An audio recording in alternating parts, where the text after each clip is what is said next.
Hey everyone, Father Lane here. Welcome to our Pentateuch class for the spring of 2021. And it's exciting always to begin a new class. You can see I'm not in my office the way I usually am when I record these videos, nor am I in clerics, nor do I look much like a priest or even a professor. Instead, I'm in a hotel room in Bend, Oregon, this beautiful town on the Bend, hence the name, of the Deschutes River, this river that begins in the Cascade Mountains and then flows through central Oregon north to the Columbia River, where it empties and eventually goes out to the Pacific Ocean. Interestingly, if you travel just 43 minutes to our east, you're in this little town of Brothers, Oregon, where there's only desert, tumbleweed, nothing can grow, there's no water to be found. Now, why do I talk about all of this Oregon geography in an introduction to the Pentateuch video? Well, the entire Pentateuch, its whole storyline, follows a similar geography. It is because of this same geographical feature of being able to find water that Abraham and Sarah leave the Promised Land to go to Egypt when there's a famine. It's the same reason there are traders traveling to Egypt to whom the brothers can sell Joseph into slavery.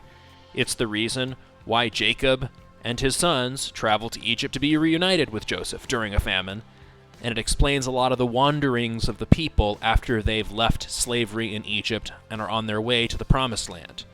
Water is life, and this struggle to find it explains a lot of the movement that the Pentateuch is built on. Of course, the Pentateuch is not merely a study in geography. More than anything else, it is Israel telling its vocation story. As we go throughout the semester, we're going to read all the different places where Israel tells its own story and, somewhat amusingly, tells the story of all the peoples around them. We're going to see the sordid origins of the Babylonian and Assyrian empires who would later terrorize the Israelite people. We'll also see the ignominious origins of the Moabites and the Ammonites and the other surrounding peoples. And most importantly, we're going to see how God takes this small, insignificant nation and builds them into his chosen people. How he takes flawed people, weak people, people like Abraham, people like Moses, people like Aaron, and uses them for his purposes. As we go on this journey through the Pentateuch, we're not just going to be learning the storyline. Rather, we're also going to learn about how do we know what we know about the Bible. How do we use sound academic methodology to arrive at what the inspired author tells us? How do we, in other words, hear what the Holy Spirit inspired that human author to commit to paper so many years ago? How do we do all of that? We're going to have a chance to look at the history of the Hebrew language. We're going to have a chance to look at the basics of the narrative and legal literary genres of which the Pentateuch consists.